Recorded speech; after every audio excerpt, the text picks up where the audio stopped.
Há situações de troca bem estranhas na NBA atualmente, e alguns nomes importantes podem realmente ser trocados nesta temporada. Primeiro, vamos discutir o que ocorre com LaMelo Ball em Charlotte.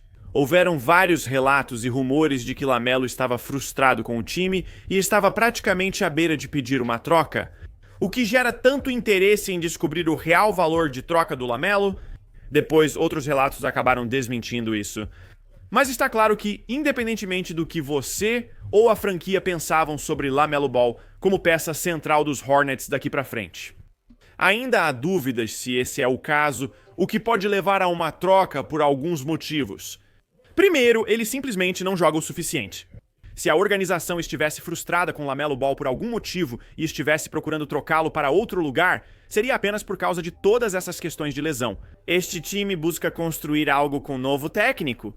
No ano passado, trouxeram vários jovens e em alguns momentos jogaram um basquete divertido e competente. E eles simplesmente não conseguem, noite após noite, contar com o cara que, em teoria, deveria ser o ponto focal e o centro do time deles. Outro fator é o contrato enorme dado ao LaMelo Ball, aliado ao fato dele não jogar o suficiente. Mas eu acho que, mais do que qualquer outra coisa, existe uma possibilidade real de que essa franquia, de modo geral, esteja simplesmente seguindo em uma direção diferente, se distanciando de LaMelo Ball.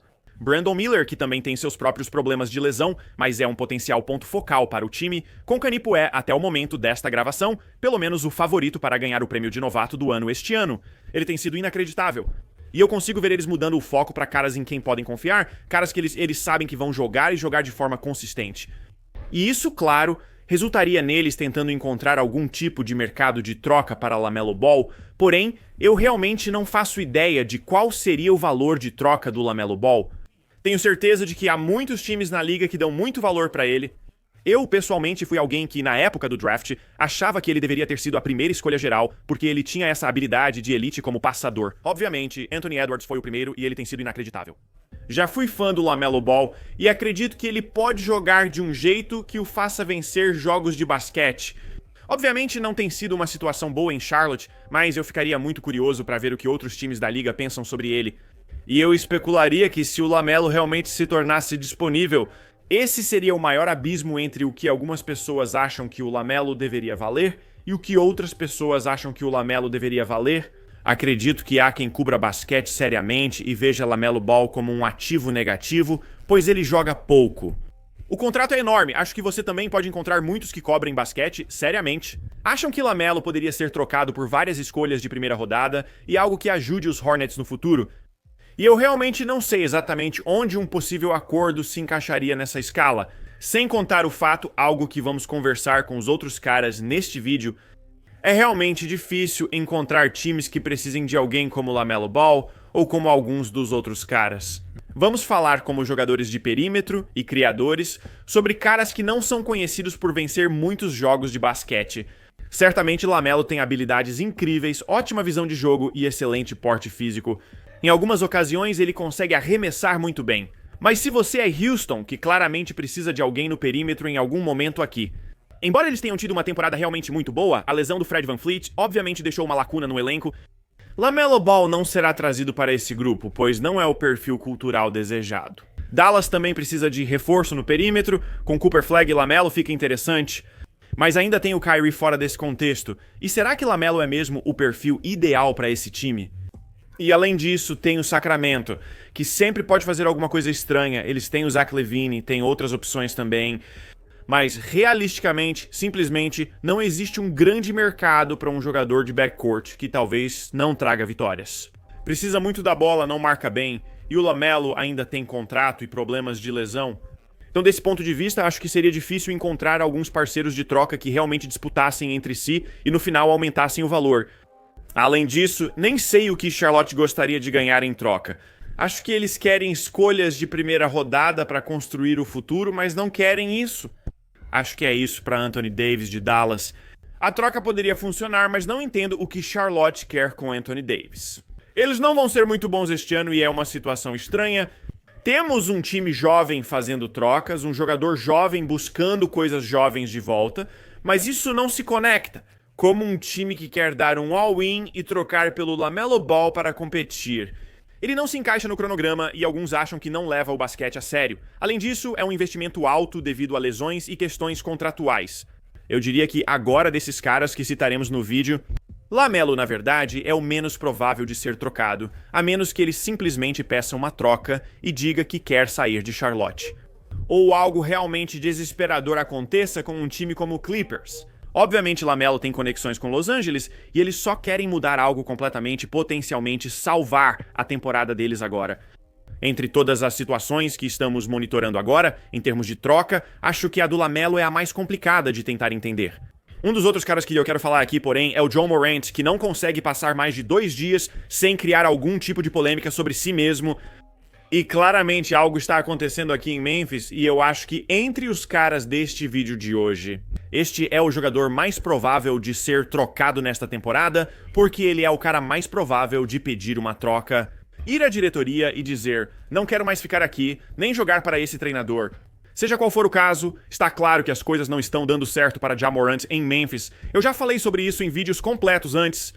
Ele demonstra frustração com o treinador e a organização, principalmente quando joga ou passa a temporada sem jogar. Mas em quadra, ele parece desinteressado. Ele parece ser um cara que meio que quer jogar pra sair desse time, ele quer ir pra outro lugar. E é interessante, porque a conversa sobre uma troca do Ja Morant é muito parecida com o que acabamos de falar sobre o LaMelo. Exceto que o Ja Morant é mais velho e tem um histórico de vitórias no basquete, mas é um contrato gigante, é um cara que não joga muito por causa de lesões. Se Houston precisa de alguém para o perímetro, Ja Morant não é a melhor escolha, já que o time já é muito bom. Dallas faria sentido, mas o que Memphis realmente ganharia de Dallas? Dallas não quer abrir mão de várias escolhas futuras. Acho que ao construir em torno de Cooper Flagg, eles preferem trocar jogadores como Kyrie e Anthony Davis do que buscar alguém como John Morant. De novo, eu vi Sacramento sendo mencionado várias vezes, e talvez tenha algo aí onde Memphis consiga alguns ativos, eles consigam algum alívio salarial potencial. Mas até o momento desta gravação, pelo menos os Kings vêm de vitórias contra Denver e Minnesota, então talvez eles estejam pensando que não querem mexer no elenco deles. E é interessante todas as conexões entre a situação do LaMelo e a do Ja, contrato grande, várias lesões. E você pensaria apenas com base no nome, valor e talento. Haveria um grande mercado para esses caras, ainda mais com tantos rumores. Na prática, ao tentar achar destinos para esses caras, é muito difícil. Falamos dos times favoritos no topo e talvez o Brooklyn queira trazer alguém para ser seu destaque no próximo ano. Meio que como Toronto trocou pelo Brandon Ingram no ano passado e aí ele simplesmente não jogou daquele jeito, né, eu acho. Pode ser uma possibilidade onde um time como o Nets ou alguém parecido possa trocar pelo Ja Morant ou pelo LaMelo na data limite de trocas. E aí simplesmente deixariam eles de fora por causa de lesão até o fim do ano e jogariam só no ano que vem. Acho que isso é teoricamente possível, mas agora eu realmente tenho dificuldade de encontrar o time certo. Mas como eu disse, a única coisa que pode acelerar tudo isso é se o Ja Morant chegar no time e falar, sabe de uma coisa? Eu simplesmente não quero mais estar aqui. Nós já tivemos sucesso, sabe? Tivemos alguns bons momentos de vez em quando no passado, mas agora esse não é o lugar onde eu quero estar. Vão lá e tentem conseguir algum tipo de valor por mim. E se eu sou Memphis, eu não sou totalmente contra essa ideia. Isso claramente virou uma dor de cabeça com o tempo. O contrato é enorme, tenho várias escolhas da troca do Desmond Bane e ainda o Cedric Coward, que parece incrível. Ainda gosto muito do Jaren Jackson Jr., mesmo que este ano ele tenha parecido um pouco desinteressado em quadra. E se eu achar um time disposto a me dar algo real pelo John Morant e assumir seus contratos? Se eu fosse Memphis, certamente consideraria essa opção novamente. Eu não sei que time seria esse, mas parece teoricamente possível. Quero citar mais um nome, Trae Young, assim como John Morant. Fiz um vídeo sobre isso recentemente. Então, se você quiser algo super detalhado em termos da história da situação do Trae Young em Atlanta, mas o Trae, pra mim parece que todo mundo simplesmente está ignorando isso. Por enquanto, desse grupo, como LaMelo e John Morant, tudo parece bem evidente. Tem relatório e boato novos todo dia, além da situação do Trae, que estamos deixando de lado por alguns motivos. Os Hawks melhoraram na defesa e têm atacado bem o suficiente para vencer alguns jogos mesmo sem eles. E parece que, bom, vamos só esperar o Trae voltar e aí a gente vê como fica a situação. O outro motivo pelo qual acho que as pessoas geralmente estão ignorando isso é porque há muitas variáveis e é muito difícil realmente especular e prever o que vai acontecer. Porque não só o Trae Young é um potencial candidato à troca este ano, mas ele também poderia simplesmente assinar uma extensão a qualquer momento, se quisesse. Se o Hawks fizer uma boa oferta, ele pode ser agente livre no verão de 2026, pois tem uma opção de jogador. E entre esses três caras, LaMelo, Ja Morant, Trae Young, acho que o Trae está mais ou menos no meio quanto à chance de ser trocado antes do prazo final. Mas sendo realista, os Hawks querem ver como o time deles vai ficar quando o Trae voltar. Após todas as mudanças feitas sem ele por necessidade, ele tentará se integrar novamente. E se ele não conseguir fazer isso? Ou se o time perceber que ficou pior por causa disso, ou simplesmente porque não querem gastar dinheiro com ele? Na off-season, isso poderia acelerar uma possível troca. E novamente, assim como com os outros dois caras, você olha ao redor da liga e tenta descobrir qual seria o time. Acredito que ele é o mais provável de ser trocado nesta temporada. Eu acho que é o Ja Morant, e com os outros dois só que é mais complicado. Acho que a resolução está mais distante para LaMelo e Trae Young do que para Ja Morant. Mas no fim das contas, eu acho, apenas uma visão sobre duas coisas. Uma é a falta geral de valor. Você possivelmente conseguiria em uma troca por criadores com a bola nas mãos que não são da elite. Nenhum desses caras está jogando em nível ao NBA. Se você troca por um criador para receber a bola várias vezes, o ideal é que ele seja nível ao NBA. E há muitos jogadores pela liga. De'Aaron Fox é um exemplo de alguém que está mais ou menos nesse nível de criador. Então não é necessariamente um papel difícil de preencher no seu elenco, então no fim das contas, você não está disposto a abrir mão de muita coisa em troca desses caras. E a outra coisa são os contratos. Isso é só, eu acho, mais um indicativo de como os times estão receosos de adicionar contratos grandes ao seu elenco. Primeiro, caras que talvez não valham o contrato. Segundo, e mais importante, isso vale para quase todos nesta temporada, principalmente Ja Morant e LaMelo Ball. A falta de disponibilidade nesses contratos, pagar mais de 50 milhões de dólares para um cara que vai jogar metade da temporada na NBA, nessa nova era do acordo coletivo. O segundo teto salarial torna isso inviável.